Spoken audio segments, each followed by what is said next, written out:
अनन्य भक्ति क्यों करनी चाहिए, और अनन्य भक्ति का मतलब क्या है,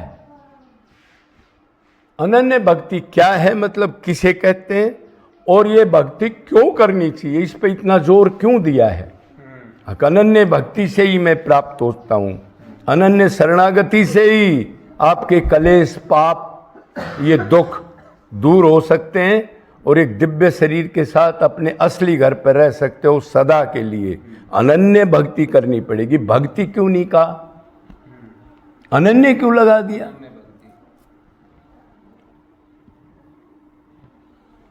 तो किसे कहते हैं अनन्य भक्ति, बताओ।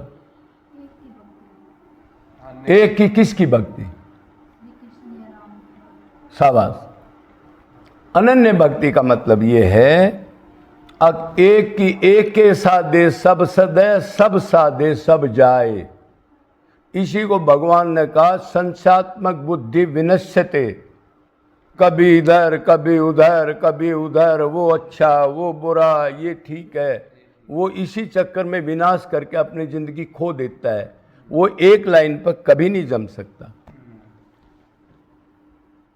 तो अनन्य भक्ति का मतलब है सुप्रीम पावर एक की है भक्ति। पहले ये जानना पड़ेगा सुप्रीम पावर कौन है। क्यों इधर तो 33 करोड़ देवता क्या क्या पता नहीं, हमारे इस सनातन धर्म में क्या क्या पर्सनैलिटीज हैं, उनका अलग अलग कैटेगरी है, अलग अलग पावरें हैं, अलग अलग वो चीज दे सकते हैं। जिसकी जितनी पावर की वही चीज तो देगा। अब परचून की दुकान पर कोई आदमी हीरा लेने जाए तो कैसे दे देगा, मतलब देवता की पावर होगी वही तो देगा। वो देवताओं को पावर कहां से मिलती है, उसी से, श्री कृष्ण से। देवताओं की भक्ति करते हो तो देवता नोट नहीं करते, वो भी श्री कृष्ण नोट करके उनके द्वारा फल दिलाता। आपको ध्यान रखना, वही है जादूगर, जहां भी मिलेगा वही जादूगर मिलेगा। जिस दिन प्यार होगा वही दिखेगा आपको। तो राम कृष्ण की भक्ति सुप्रीम पावर की भक्ति करे और किसी का निरादर ना करे। कोई देवता भी हो, ब्रह्मा विष्णु शंकर तो स्वांश ही हैं, परमात्मा ही हैं। जितने अवतार हुए हैं वो भी ईश्वर का रूप है। वो पावर नहीं खोली है तो कृष्ण और राम ही। तो पहले जान ले सुप्रीम पावर कौन है। राजा से दोस्ती कर ले तो नीचे तो वाले तो सलूट आपको मार देंगे ऐसे ही। अरे जाने दो बबाल को, राजा से डायरेक्ट कनेक्शन है इसका। अरे भाई राम राम को, हाँ जी जाओ भाई साहब। कोई आधार कार्ड देखना है, ना ना ना ना ना, टाइम बर्बाद मत को, जाओ कहीं रिपोर्ट हो जाए हमारी। संसार में होता है ना ऐसे। तो अनन्य भक्ति का मतलब ये है, अब पहले हम ये जान लें अनन्य भक्ति किसे कहते हैं। अनन्य भक्ति का मतलब ये है ब्रह्मलोक तक जो भी माया के अधीन लोक हैं, धर्म कर्म हैं, आदमी हैं, पदार्थ हैं, जो भी हैं माया के अंदर ब्रह्मलोक तक, मतलब बिरजा नदी से नीचे नीचे। बिरजा नदी आखिरी बॉर्डर है, उसके बाद परम व्योम लोक शुरू हो जाता है। उससे नीचे जो मायाबद्ध जीव हैं, मायाबद्ध आइटम है, नश्वर है। ये आइटम जो ये है दिख रहे, ये भी तो नश्वर ही हैं। पेड़ पौधे नदी नाले सब बदलने वाले हैं। उधर वो चीज नहीं होती, पेड़ पौधे नदी नाले उधर भी हैं दिव्य, लेकिन उनमें कोई इतना भी बदलाव नहीं होता। बदलाव होता है जो चीज खत्म होनी है उसमें। अब ब्रह्मलोक तक जो माया की बनी है पंच महाभूत की वो चीजें, उनमें बदलाव खत्म होना निश्चित है। तो जो मायाबद्ध जीव हैं उनका कोई चिंतन ना हो, उस सामान का कोई चिंतन ना हो, और जो माया के ऊपर मायातीत हो गए उनका चिंतन हो सकता है। जो महापुरुष बन गए या ब्रह्मा विष्णु शंकर भी हैं, बाई चांस उनका चिंतन आ जाए तो बुरा नहीं है। लेकिन अनन्य भक्ति में इसको भी यही कहा गया है, अब जब एक कृष्ण की भक्ति कर रहे हो तो फिर आपका उसको करने के बाद इनकी भक्ति खुद ही हो जाती है सबकी। एक ये पॉइंट समझने का है।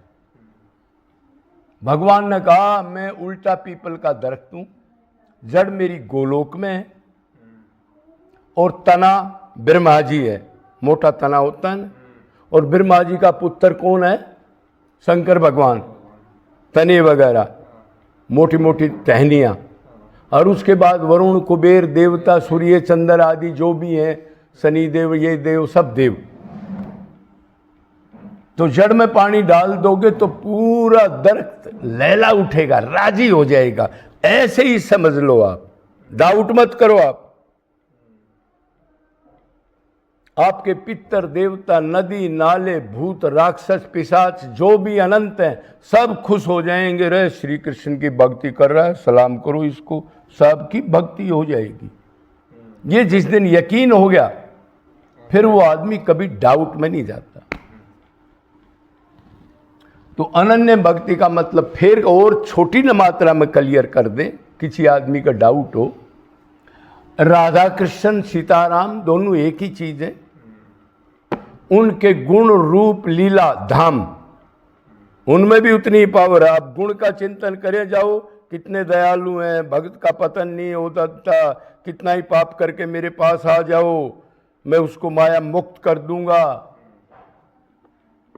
मैं भक्तों का दास बन जाता हूं, योगक्षेम भी करता हूं। ये गुणों का चिंतन कर कर आंसू बहाओ, नाम मत लो एक भी। अरे उतनी पावर है इसमें, गुण में। रूप का चिंतन करो, दिव्य मान के किसी फोटो का, या मन से बनाओ, जो सुना है आपने शास्त्रों में, और उसका चिंतन करके मस्त रहो, रो, और उसका बार बार चिंतन करके नाम मत लो।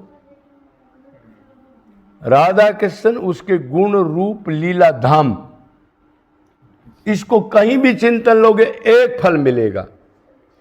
वैसे लिख दिया कलयुग केवल नाम आधारा, लेकिन नाम के साथ ये भी बता दो, खाली नाम में मन नहीं लगेगा, कद गुण रूप लीला धाम को बदल दो ना। आप बदल लो ना, मन को बदलने की आदत है। एक जगह शुरू में बड़े बड़ों का नहीं रुकता, कहने की बात नहीं है, झूठ बोलते हैं ये जो मेरे जैसे लेक्चर देते हैं। अरे बहुत विचित्र माया है ये। तो बदल रो, राधा कृष्ण गुण रूप लीला धाम। उनके संत महापुरुष, उनके भगत, वैष्णव भगत जितने भी हैं, जो प्राप्त कर गए उन्हीं का चिंतन करना है। जो अब प्राप्त करे हुए हैं उनका भी कर सकते हो। बस यहां तक मन रहे आपका। मायातीत का, माया के अधीन जो भी चीज अंडर है, पदार्थ है चाहे जीव है, उसका चिंतन नहीं करना, उससे लगाव नहीं करना। सीधी सी बात ये मान लो। इसको कहते हैं अनन्य भक्ति करो। ये तो होगी अनन्य भक्ति। अब क्यों जरूरी है वो आपको बता ही दिया। एक की भक्ति नहीं करोगे, 10 जगह आप भक्ति करोगे तो कहीं के भी नहीं रहोगे। आज मन उधर, आज मन एक में भी आसक्ति नहीं होगी आपके, आप बैरिंग चले जाओगे। इसलिए एक तो वो सुप्रीम पावर है, इसलिए उसने अपनी मर्जी से कहा मेरी भक्ति करो, तो अनन्य भक्ति करो। एक दूसरा कृष्ण तो इतना चुलबुला है, कितना सुंदर है, एक्टिंग करने वाला दुनिया में नहीं है।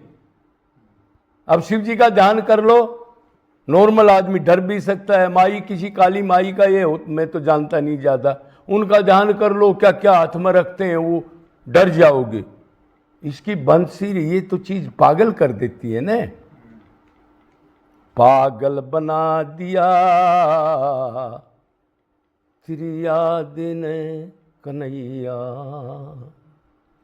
मुझको रुला दिया तेरी याद ने कन्हैया,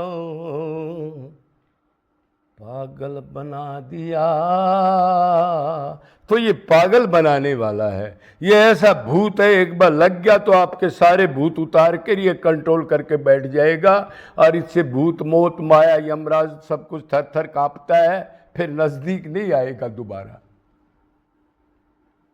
इस टाइप का है, उसको कहते कन्हैया। इतना चुलबुला है, इस जैसी कोई, एक बार इसमें मन फंस गया, राम वाला भी इसमें आ गया, राम भगत, लेकिन कृष्ण का भगत और कहीं नहीं जा सकता। ये लिख लेना अगर एक्चुअल प्यार है तो उसका।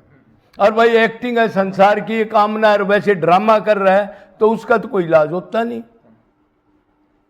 अनन्य में तो संसारिक कामना कोई नहीं होनी चाहिए ना, किसी भी प्रकार की। तो इसलिए इसकी भक्ति बहुत हाईएस्ट भक्ति है। ये कृष्ण नाम है इसका। कृष्ण माने खींच ले, जो जबरदस्ती, थोड़ा सा लिफ्ट दे दो आप, बलात् खींच लेगा। राजा जनक को खींच लिया, सुखदेव को खींच लिया, उद्धव आदि बड़े बड़े जो ज्ञानी बनते थे उनको भी आना पड़ा, लास्ट में प्रेम के अंडर होना पड़ा। तो इसलिए, और भगवान ने कहा है कि मैं अनन्य भक्ति से प्राप्त होता ही होता हूं। मन मना भवै मद भक्ता मदाजी मा नमस्कुरूर। मेरे में मन रख, मेरी भक्ति कर, मेरी पूजा कर, मेरा ही प्यार कर, मेरे ही लिए व्याकुलता रख। गीता में कहा है कि मैं ही बता रहा हूं मेरे पास कैसे आना है। फिर डाउट की क्या बात? और डाउट है तो इसका मतलब आप सुप्रीम पावर या उसको एक हाईएस्ट चीज अपनी प्यारा नहीं मानते तो फिर क्या करा जाए। वो तो दिल है कि मानता नहीं, जानता तो है लेकिन मानता नहीं। डाउट है, क्या पता वो ये कह रहा था, इसलिए क्षोत्रिय ब्रह्मनिष्ठ गुरु जरूरी है कि वो जो कहेगा वो टॉप चीज कहेगा, और उसका जो इफेक्ट पड़ेगा वो आपके हृदय पे चोट जरूर करेगा, आप मानो या ना मानो। अगर जिसके अंदर प्रेम पैदा हो गया कृष्ण का। तो अभी ज्यादा क्या बोलना, आप पता लग गया अनन्य भक्ति क्यों करनी चाहिए और अनन्य भक्ति क्या है। तो अनन्य भक्ति इसलिए करनी चाहिए, उसके बगैर माया नहीं जाएगी। मम माया दुरतया मामेव ये परपदंते माया मेताम तरंते ते। मैं चैलेंज देता हूं, ये जन्म मरण, ये दुख, त्रिताप, त्रिगुण, त्रिशरीर, त्रिअवस्थाएं, त्रिकर्म, पंचकलेश, पंचकोश, ये नहीं जा सकते। इसलिए मेरा चैलेंज है, अगर किसी ने सुनना है वो है तो आ जाओ। और फिर कितने भी कह दिया ना, मैं ठेका ले लेता हूं, कितना ही पाप करके आ जाओ। ये कंसेशन देखो किसी के पास है क्या? और फिर चमत्कार में भी देखो, किसी ने आज तक किसी देवता ने, किसी भगवान ने दिखाया तो बता देना। एक पर्वत को ही उंगली पे उठा के 7 दिन तक आ जाओ, चमत्कार में आ जाओ। कोई है तो लिया उसको, किसी ने विश्व रूप दिखाया हो। अक्षय, ब्रह्मा, विष्णु, शंकर, जितनी पर्सनालिटी है देखो, मैं ही हेड ऑफ डिपार्टमेंट हूं, आ जाओ कोई। अगर चमत्कार को सलाम करते हो तो, अगर चमत्कार को सलाम करते हो तो ब्रह्मा जी ने जब टेस्ट लिया इसी गोकुल में, आगे ये तो झूठा खा रहा है, ये तो नहीं हो सकता कृष्ण मेरे ब्रह्मांड में, नारद जी ने झूठ तो नहीं बोल दिया। अरे नारद जी झूठ बोलेगा क्या? भगवान साक्षात, भगवान तो है नारद। तो आ जाओ। जब वो गाय गौ परिन को सबको ले गए तो अनंत गाय गो बछड़े बन गए थे, गाय बन गई थी। वो लकड़ी भी कृष्ण बन गया था। वो छालना जो रोटी बांधते हैं, पहले छालना होया करता था, आगे नहीं रहा। जो खेत में रोटी जाती तो कपड़े में रोटी बांध के ले जाते, डब्बे वब्बे नहीं थे उस टाइम पर। तो वो भी बन गया। अब फिर बाजी को डाउट है, उधर देखा तो उधर अचेत पड़े हैं सब, तो ये कहां से आ गए। दोबारा देखा तो सब चतुर्भुज रूप में परिवर्तित हो गए, सब कृष्ण बन गए, जितने गाय गोप सब कुछ था। तो चमत्कार में भी आ जाओ। जयद्रथ के लिए विधान बदल दिया था, रात दिन की रात बना दी, रात की दिन बना दिया है कोई? इसलिए भी देख लेना, कहीं से कम नहीं है, हेड ऑफ डिपार्टमेंट। इसलिए उसकी भक्ति करनी चाहिए, अनन्य भक्ति। जय जय